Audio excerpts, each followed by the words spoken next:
This podcast is intended for adult audiences only. The characters in this show engage in explicit, outrageous, and often inappropriate behavior that may not be suitable to children or those easily offended. Listener discretion is advised. For specific content warnings, please refer to the episode description.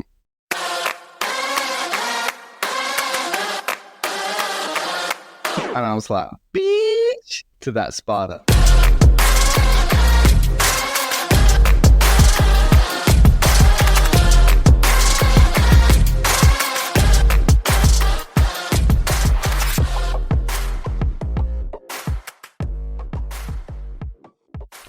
Welcome back to Tailcraft, the D&D podcast where anything can happen. I'm Aaron, your host, and we're diving back into our wild adventure. Last time we witnessed the incredible powers of baby Nova and saw the bond between our unique crew. A man raised by dogs, a giant wombat, and a single mother on a quest. With each roll of the dice, the narrative unfolds and things are about to get even crazier. Join us as we continue to explore this ever-changing realm where every choice shapes the epic journey ahead. Let's see what chaos awaits our characters this time. Let's meet our characters. All right, I'll go first. So I'm not Kia, I'm Wombella, right? And I'm one of the kind, like I'm the only 2-meter wombat that I have known. And all the other wombats that I have known are very tiny. And they don't have teeth, so I'm the only one. And how big are your nipples? Okay. All right, we're not going to do some bestiality here, okay? So shut up. All right. Hi, guys. I'm Maddie. I play Viola with my baby, Nova. Viola is a super sexy warrior mum. The opposite of real life. No, that's not true. And my baby has the most magical, amazing powers. And she's just the best baby ever because it's my baby. She's sexy. She's actually sexy. Real life. Okay. I'm Ben, and I play Grizzly Von Smoothcoat, a barbarian-like character who acts like a dog, and he carries his Jack Russells in side pockets as if they were weapons.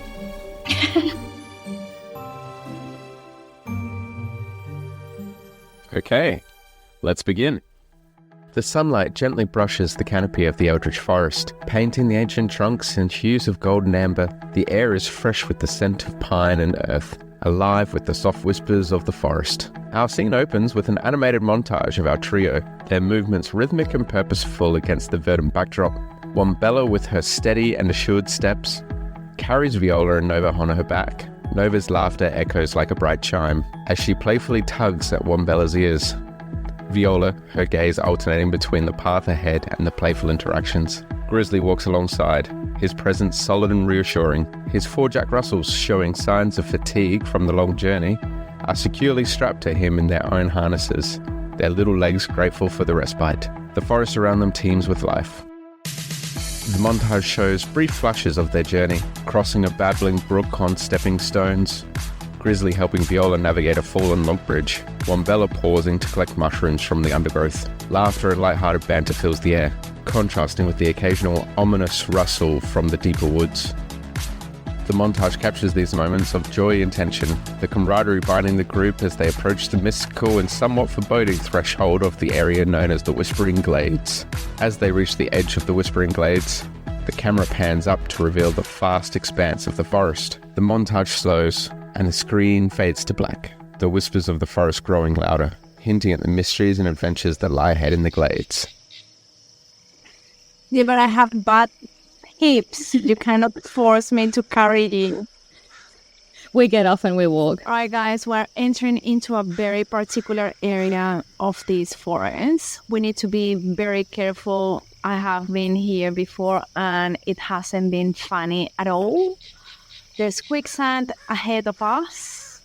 So we need to prepare. We need to find a way to cross this and get safe on the to the other side, especially for the baby that is with us. We're in a hairy situation, but I'll get us through this. I'll go whip out my bow. I'm going to tie a rope to this arrow and shoot it across this quicksand so Viola and Wombella can get across. 19. Grizzly skillfully ties a rope to an arrow and shoots it across the quicksand, embedding it firmly into a distant tree. First time, every time. Yeah. Just wait. Your pants are going down, so you better put them up. Too many dogs in my pockets. And I tied this tree. Now we can safely crawl over so that we can evade this. Did you use the arrow that actually had the pointy stuff, or did you use the other one? Well, I did, unless you smear your wombat poo all over it, then maybe it's a little bit shit. But why don't you try first, Wombella? Do you reckon that the rope is going to be okay with my weight? Well, there's one way to find out, isn't there? Surely we should do the heaviest first, and then that way we'll know. All right. While Wombella and Grizzly are fighting, Viola just starts going across the rope. Okay, great. Viola, you're crawling across the rope. You're going to have to roll... I'll give you acrobatics. And another thing, Wombella, you ate majority of my chicken treats, all right? Not okay. I roll a 15. Okay, so Viola and Nova make it safely across. Bitch! Can you two shut the fuck up and get over here? Yeah, I reckon it will be better if you go first because I'm heavy. So if the rope goes down, I will find a way maybe to go across, or you just shoot another arrow. All right, I'm barking coming. Come on.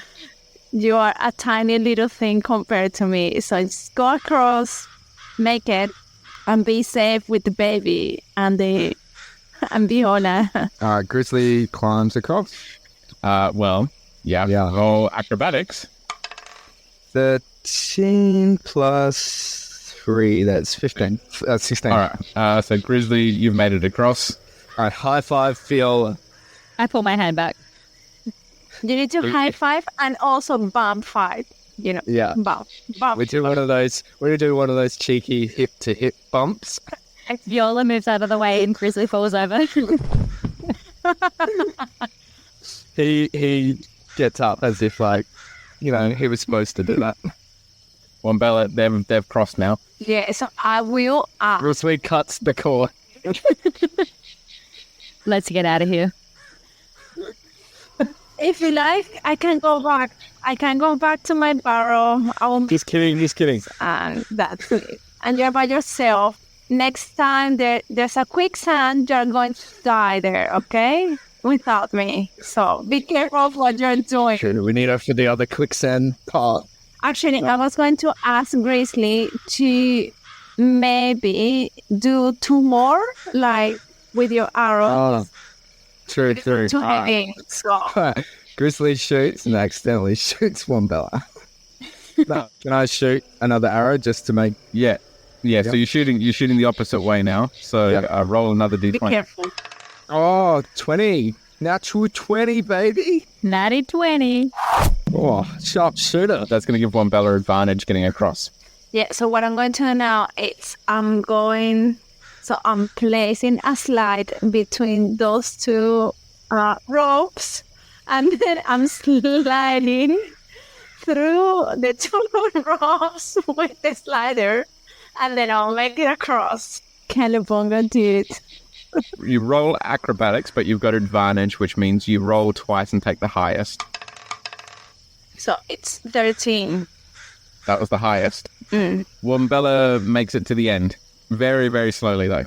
This mission is a walk in the park. Am I right, Viola? Viola walks off. As the trio progresses deeper into the Whispering Glades, a thick fog begins to roll in, swirling around their feet and rising high with each step. The visibility dwindles, and the path becomes less distinct, merging with the mist-shrouded underbrush. Wombella, taking the lead as their guide, squints through the dense fog. her senses trying to pierce the veil of the white that obscures their way. Kia, roll wisdom. 1. You roll 1. Alright. As Wombella reaches down to sense the path through the touch of the earth, her fingers tremble slightly, betraying her uncertainty. The vibrations she feels through the soil, usually a reliable guide, now send back confusing signals. With confidence shaken by the dense fog and the pressure of leading, she misinterprets these cues, believing she has found the right way. The trio follows Wombella's lead, moving deeper into the forest. However, instead of guiding them through safe paths, her error leads them directly towards a darker, denser part of the glades that they were meant to avoid.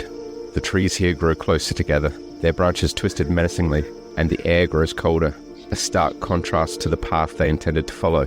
As they proceed, the fog seems to thicken, and an eerie silence descends upon them. The usual sounds of wildlife are absent here, replaced by a heavy, oppressive quiet. The ground beneath their feet becomes marshier, and soon they find themselves at the edge of a stagnant, murky pond, a known haven for creatures less friendly than the typical forest denizens. Wombella, is this where you said we were going? It doesn't feel like you know where we are. Grizzly, does this seem right to you? I mean, I'm all about teamwork, but I don't know where the fuck we are. I never have been here before, but I don't know where we are. Yeah. Suddenly, a forest spirit, in the form of a massive ethereal stag, steps forward. Oh, like Harry Potter. Yeah, this is Harry Potter. We're in Harry Potter now, guys. So now I have a deer the size of my size. Wombella is now Hagrid.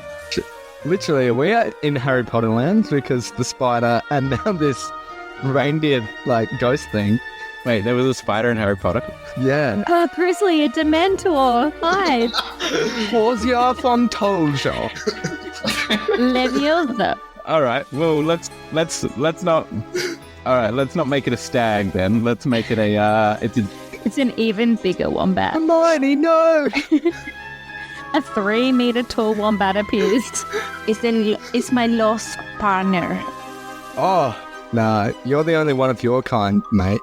No, I'm not. I will find someone similar to me. You listen to this wombat, Viola. This wombat's lost her fucking mind. It's all the mushroom tea. I mean, I'm all for a good time, but this girl's like every day. She's taken it too far. Yeah, at least I'm not drinking the whole day. Yeah. It's going to be it's a talkative squirrel. Okay, nice. What brings such odd travelers to this treacherous part of the forest? Yeah, okay, my jacks start going nuts. And I'm like, dinner. And starts licking his lips. We're going to do pottery and wine session. Wombella, we have to get to the Echoing Highlands. Now, we need to chill for a little bit and we're going to do a pottery and wine session. Viola walks up to him and just kicks him and he goes flying. Yes, you could do that. All right. It's freestyle, baby. Yeah. All right. Roll an attack. No, we need to chill with the animal. You cannot kill the animal. Don't kill it. I got an 18.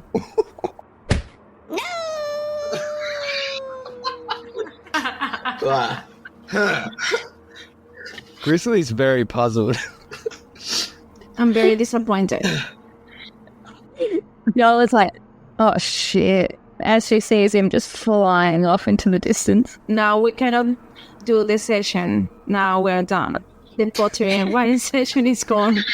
I was so done with all the crap that we have been having. The spider, then the quicksand, and now our only opportunity to chill, you just flew it away.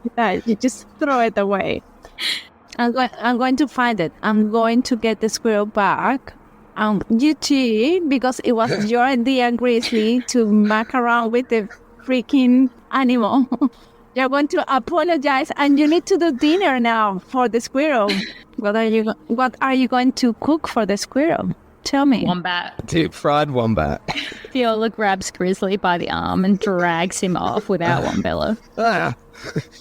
Just getting my paws dirty. Let's just go. I don't want to waste my time. You're always rushing, Viola. You're not enjoying life. You're always rushing. You always let's go on, let's go on, let's go. You're pumped. All the time you're pumped. So now you need to be responsible of your actions and you need to feel the squirrel happy. Grizzly goes, well, I suppose, yeah, Wombella's a part of the forest and you just kind of shadow over her, like, lifestyle. So we should probably say sorry. Viola rolls her eyes but goes with it. So Viola is behind me, following me, because she needs to also say sorry. Squirrel, squirrel, where are you, squirrel? Nutcracker.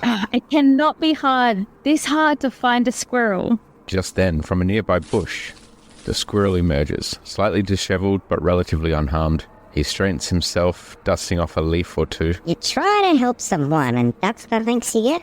Though I must say that was quite a flight. Well, I do apologize because these two, they don't have any manners and they don't know how to treat people well. Yes, sorry, bro. On the other hand, if you were close to my barrel, I will take you to my barrel and feed you. Trust me. Okay, so everyone roll persuasion. 7. Ooh. 19. 9. The squirrel, his small form poised with an air of judgment, continues to scrutinize the group, his eyes finally resting on Grizzly. Noticing the Jack Russells comfortably nestled in their harnesses and observing their calm demeanor around their master, the squirrel's expression shifts from skepticism to a faint hint of approval. well, at least one of you seems nice with small animals. I like the dog man. What are you doing in this part of the forest with such hostile company? The squirrel talks in tongues. What? Wombella. Translation. The squirrel wants to have a really nice date with you. That's not what I said. Oh. No thanks. I'm seeing someone. Jesus Christ. In fact, that's my daughter. The baby. Viola, bring my daughter over here. This is not the dad. Let's get this clear, Mr. Squirrel. Okay. All right, that's it. I'm out of here. Grizzly just starts walking.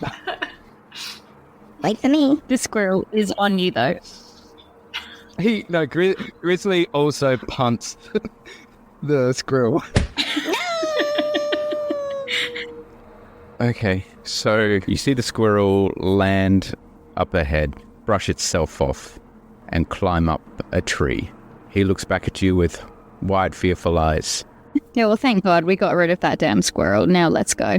Yeah, now we need to get it back because with that squirrel, we'll be able to continue our track. So we need to get the squirrel back to get out of this section of the forest that I don't freaking know what this is. I never have been here before. So we need to get the squirrel down. We need to have a nice meal with the squirrel.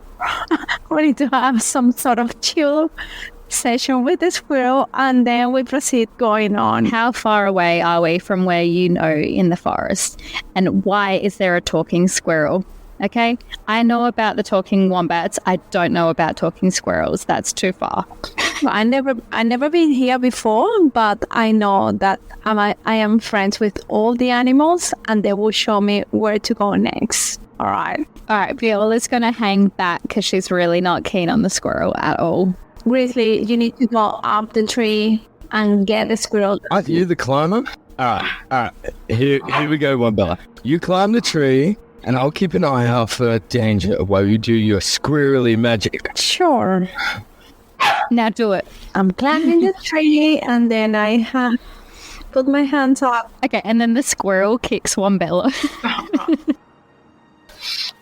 As she reaches a sturdy branch near the top, Wombella spots the squirrel, nestled among the leaves. The once bold and chattering squirrel now appears bruised and weary, his small body showing signs of the rough treatment he has received. His fur is ruffled, and one of his ears is bent at an odd angle. His eyes, wide with fear, follow Wombella's every move as she carefully makes her way closer. Oh, is it your turn, is it? You come to kick me. Kick it again. Fetch. Let's play. Punt it like a football. No, I'm part of the forest. I'm not going to kick you. I just want to help you out to get better, and then you can show us to get out of here. I'm not going to help you. Haven't you people done enough? Just leave me alone. Well, what do you want in return? What do you want in return? Kick him. Well, I can give you some powder. To cure you, so you are safe now. And then you just nose it. Just sniff it, and that's it. Could I also have some powder? Wombella offers the small, bruised squirrel a tiny bag of mushroom powder. The squirrel accepts.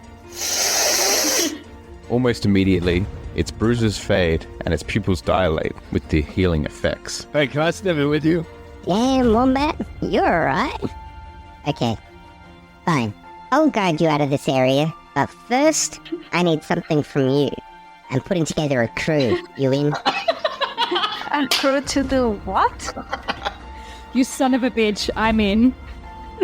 I'm doing a nut heist. No. Heist. There's one thing you need, and that's family. There's an old crow in the forest. She has these golden acorns. They're the most delicious acorns ever.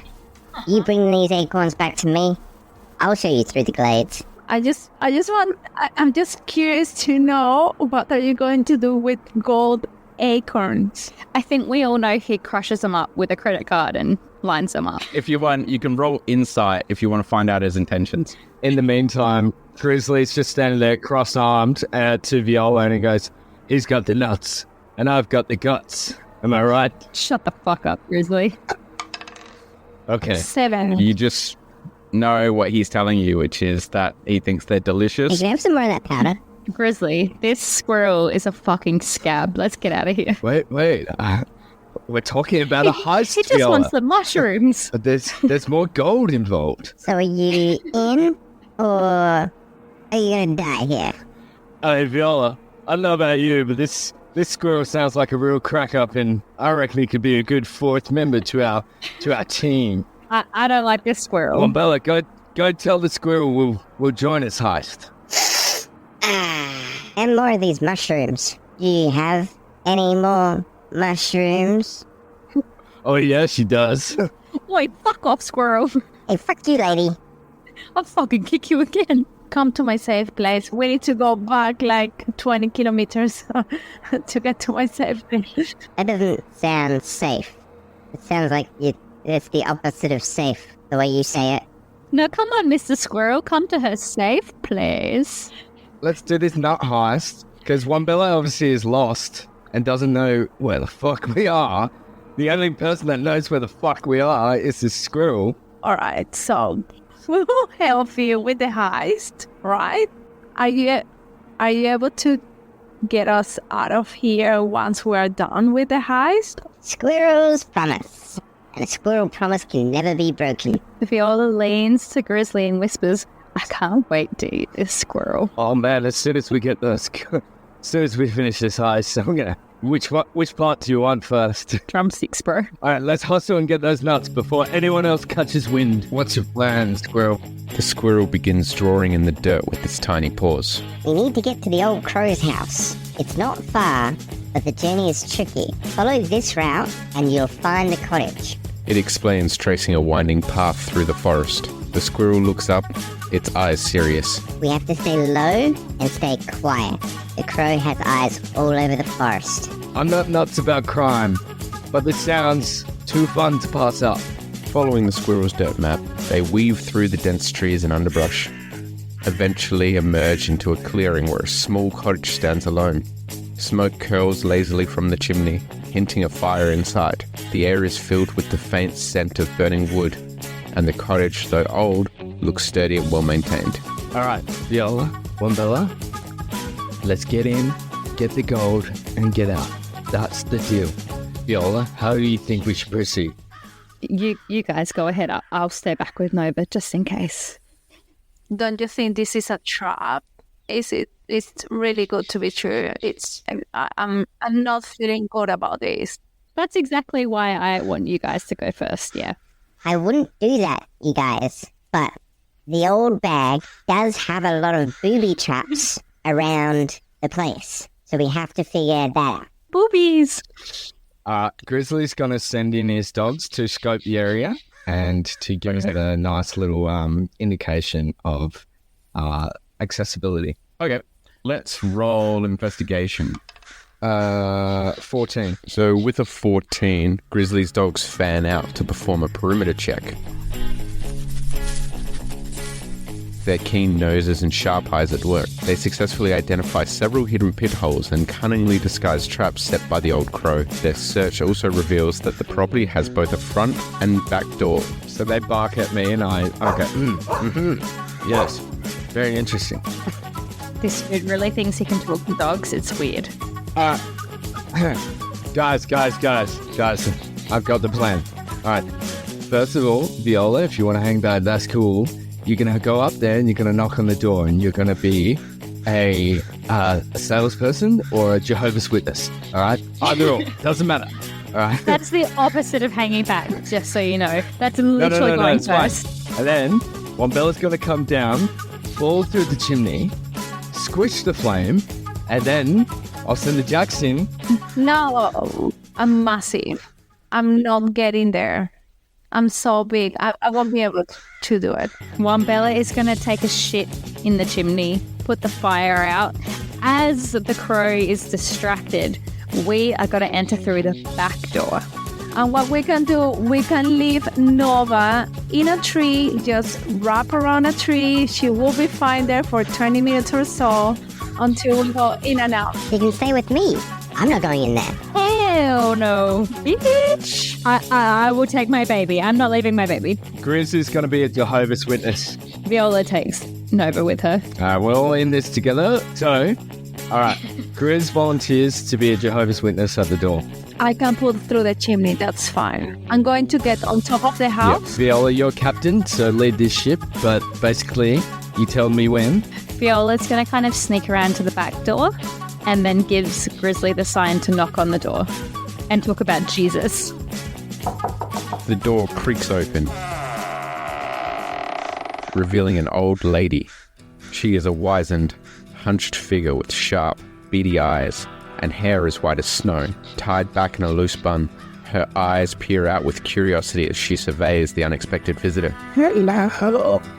Good evening, ma'am. I didn't know if you noticed, but I'm a Jehovah's Witness / I work for the council in this forest area, and I noticed you didn't have a permit for having that fire in your house, and would you like to hear about the news of Latter-day Saints? All right, roll deception.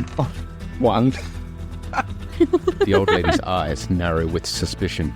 You're not the forest ranger. You're after my acorns. Without warning, she raises her walking stick and starts swinging it at Grizzly. Listen, lady, I may not be a ranger, but that doesn't prove that I'm not a Jehovah's Witness. Now, would you like to hear about how to engage with local communities? You're after my acorns. You're not having my acorns. I'm going to start pulling. Okay.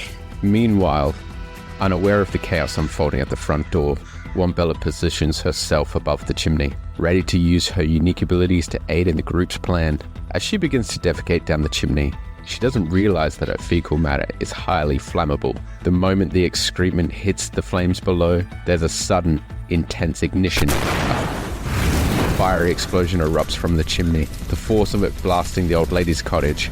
Flames quickly spread through the house, engulfing it in a roaring inferno. The walls shake and the windows shatter from the pressure, filling the air with the deafening sound of the explosion. Holy shit! Sorry, Kia. Yeah, I'm still pulling. Yeah.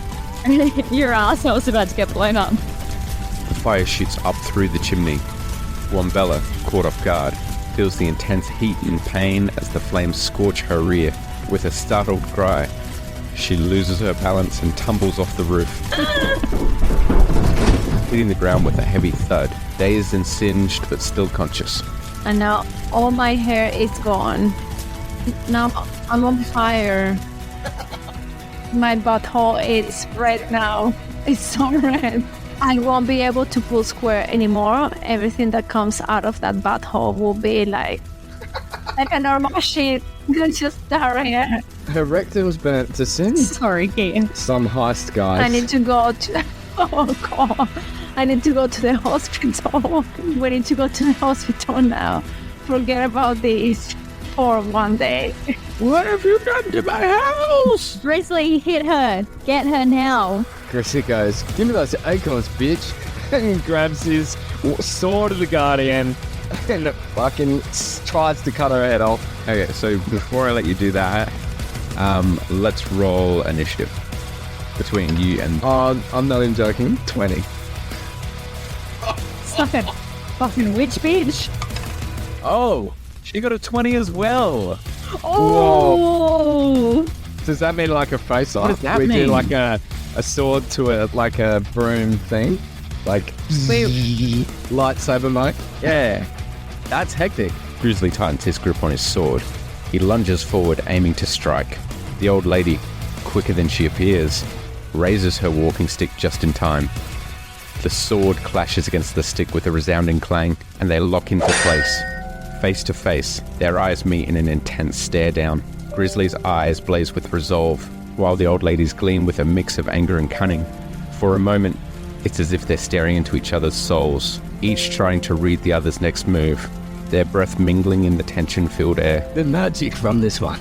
Viola, get her from behind. Viola's going to kind of just come up behind and just kick her because she's got nothing on her. Was not expecting this. I'm just going to kick the witch from behind. So just roll a d4 damage. Alright, I got 4 minus 1, so 3. Viola, you'll be the death of me. Dude, I don't have weapons. All I can do is kick. I don't have anything else. Wait. Grizz also goes, squirrel, time to attack. The squirrel, off in the distance as he prepares a fat slug line of mushroom powder. Huh? The squirrel's gone. No, I'm doing. Wombella, it's up to you. I think my leg's broken. Fuck's sake. The old witch lets out a shrill cackle, raising her gnarled hands towards the darkened sky. With a guttural chant, she summons a murder of crows, their eyes glowing with an unnatural light. The air fills with the deafening sound of flapping wings and harsh caws as the crows descend upon Grizzly. Grizzly swings his sword wildly, trying to fend them off, but the crows are relentless. They peck and claw at him, their beaks and talons tearing through his clothing and skin. He staggers under the onslaught, barely able to keep his footing as the crows swarm him. Grizzly grits his teeth, fighting through the pain and chaos. He takes 2d6 damage, each strike from the crows weakening him further. Bloodied and bruised, he struggles to maintain his stance against the witch's dark magic, the swarm of crows continuing their vicious assault. 3 and 5. So you just took 8 damage. So I've got like 4 hit points left. As Grizzly falls to his knees, overwhelmed by the relentless assault of the crows, the witch turns her attention to Viola. In the flickering light of the fire, Viola notices a glowing amulet around the witch's neck, pulsing with a sinister energy.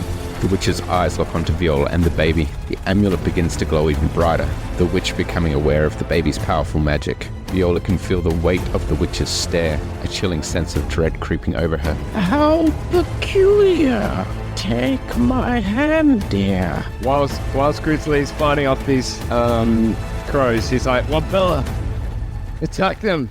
Attack the witch. I can't even move. I can't move. I need to go to the hospital, and you don't want to get me to the hospital. Like, Mate, your bum got singed, okay? It's not the end of the world. yeah, like it's blood everywhere. As the flames grow higher around them, casting eerie shadows, the witch's curiosity intensifies. Viola stands frozen, caught in a mix of fear and wonder, her mind racing with uncertainty. The witch's outstretched hand seems to beckon her into an unknown fate, and Viola's heart pounds as she considers what to do next. The baby. I've never felt such raw energy. You seek answers, don't you?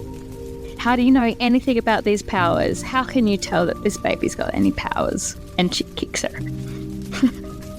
I've seen these powers before. It is the power of primordial, the essence of creation itself. Your daughter is a conduit. Come with me. I can help you understand. It's a total scam, Viola. Don't fall for it. All right. Viola is going to pretend to listen to the witch and give Grizzly a wink. Okay, I'll just get you to roll perception. I've got a 16. As Viola pretends to listen, she notices a small Hessian bag hanging from the witch's belt. The bag looks like it could be carrying coins or perhaps the golden acorns. The sight of the bag ignites a spark of hope and determination in Viola, while outwardly appearing to consider the witch's words. Inwardly, she plans her next move. Does the witch look away for a glance, or the crows, Aaron? I'm going to need you to roll a d20 to see if you can break the crows first. 20. I'm not even joking. Natty 20, baby. As the crows relentlessly attack Grizzly, pecking and clawing at his skin, he takes a deep breath, trying to focus amidst the chaos. Grizzly whips off his long jacket, and he whips off his Jack Russells like the Matrix, like under his jacket as if they were like extra guns, and he goes, Jack Russells, how about it? 4 Jack Russells burst forth, their small but fierce forms leaping into action. With sharp barks and snapping jaws, they launch themselves at the crows, disrupting the murder of birds and causing utter havoc. The crows, caught off guard by the sudden canine assault, scatter in confusion, their organized attack devolving into chaos. The Jack Russells dart and weave, biting and snapping at the crows, their determined yips echoing through the air. Grizzly, now free from the immediate onslaught, stands tall amidst the pandemonium. Yeah. All right. Viola watches the crows just disperse in a really fast way. She kind of bolts and grabs the golden nuts and runs out the back door that she came through. But it's not really a back door anymore because the house is gone, but she knows where she's going. Roll stealth for grabbing the nuts, but you get advantage. So roll stealth with advantage. I mean, a stealth, I've got a 2, so... Well, I got a 1. So do I roll twice or... All right. Yeah, roll again. You got advantage because she's distracted. 17 plus 2, so 19. Oh, there we go. Oh, I fucking run out of there. Amidst the chaos of the Jack Russells disrupting the murder of crows, Viola sees her chance. The witch, distracted by the sudden turn of events, loosens her grip on the situation. With swift, determined movements, Viola reaches out and grabs the small Hessian bag hanging from the witch's belt. Clutching the bag tightly, Viola turns and dashes towards the forest, her heart pounding with adrenaline. The witch, realizing too late what's happened, lets out a furious scream, but Viola is already moving too quickly for her to catch. Near the edge of the forest, the squirrel waits patiently, his eyes gleaming with anticipation. Wombella, pulling herself off the ground, limps after Viola, determined to stay with her friends despite her injuries. I'm doing like a hole in order to put the nuts inside. Wait. She wastes her time because I've just run straight past her. The witch's eyes widen in realization as she feels the absence of the Hessian bag from her belt. Her precious golden acorns are gone. The rage within her boils over, her fury further fueled by the sight of her house now engulfed in flames, smoke billowing into the sky. She turns to Grizzly, who stands amidst the chaos, his torn clothes and exposed muscles, a testament to the ferocity of the battle. The witch raises her stick, eyes blazing with anger, and takes a furious swing at Grizzly, intent on making him pay for her losses. But Grizzly, with reflexes honed by countless fights, catches the stick in mid-swing. His strong hands grip the gnarled wood firmly, stopping the witch's attack cold. For a moment, time seems to stand still as Grizzly locks eyes with the witch, his gaze unwavering. Despite the cuts and bruises covering his body, his determination and strength remain unbroken. The witch struggles to pull her stick free, but Grizzly holds fast, his powerful grip a match for her magical fury. The firelight flickers across his rugged face, illuminating the raw intensity of the standoff. No, alright, so Grizzly grabs the stick and then they lock eyes and then they fuck. Yeah, Grizzly charms this witch into going doggy style all night. Grizz goes, well, come over here and I'll give you something that's completely raw energy, if you know what I mean. And then he puts one through her. Disgusting, but I'm going to say that Grizzly, you have to roll persuasion to see if she is enamored by this, and she's gonna just roll opposed. I got a 10. This is the first opposed check we're doing, and she rolled a 7. Our eyes lock. We do a slow make-out session. I turn it. We go doggy style all night. Grizzly takes one for the team. We're just watching him. Yeah, we're literally just waiting and yes, kind of watching, but not letting him know that. As their silhouettes move against the fiery light, the scene shifts. The camera pans up, leaving the burning cottage and the entwined figures behind, rising higher and higher. The crackling of the flames fade, replaced by the serene silence of the night sky. Stars twinkle brightly in the dark expanse, and the moon casts its gentle glow over the scene, bringing a sense of calm and closure. The night sky holding the promise of new beginnings and the continuation of their extraordinary journey. Let me get your acorns. You should probably get yourself checked out for fleas, by the way. I didn't expect any of this.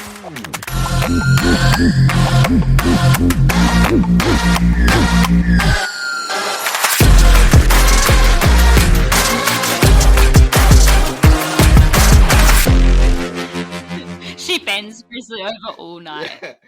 I'm like, grew for me, bitch. And this podcast just became an R18 plus podcast. Thanks for listening to episode 2.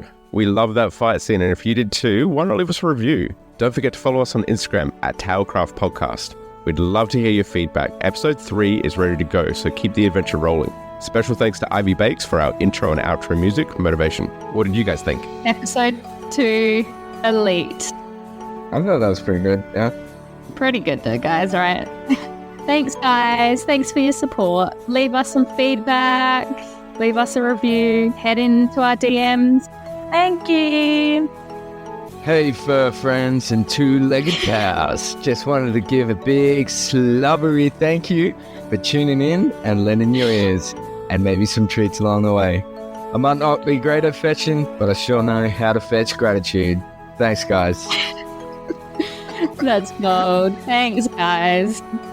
You're all positively amazing, and I'm wagging my tail with joy. Stay tuned for the next episode. All right, you've gone too far.